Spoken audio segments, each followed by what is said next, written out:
A plume of smoke rises above the suburbs of Kupyansk, an area where the Ukrainian army only just regained control.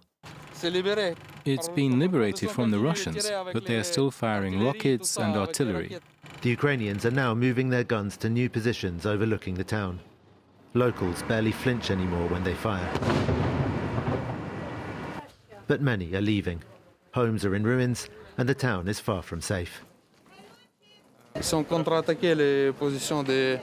counterattacked Ukrainian positions 3 days ago, just over there on the edge of town.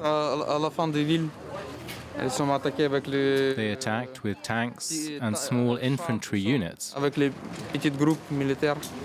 Ukraine's armed forces face a challenge: to defend their recent gains whilst continuing the counteroffensive.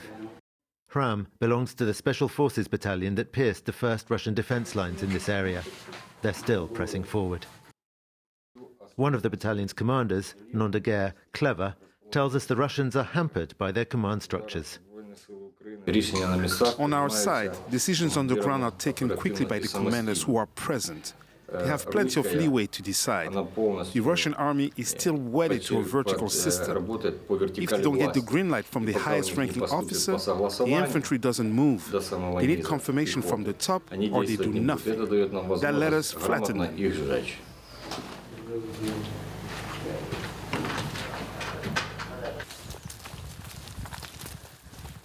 50 kilometers to the south, Alexander and Mihailo survey the banks of the Oskil River, which flows into the Donbass region. At Kupyansk, Ukrainian forces managed to cross it, but here, it's still the front line. A bullet flies past nearby. They shot at us here yesterday. This is the zero position. In front of us are those Russian bastards. Our job is to check no one crosses and that no one locates our positions, so as to avoid having our artillery and armor destroyed. We mustn't let their reconnaissance groups through. We are also making sure that no Russians left on this side of the river come near, the ones who didn't manage to escape to the other side. Oh, that's their tanks shooting.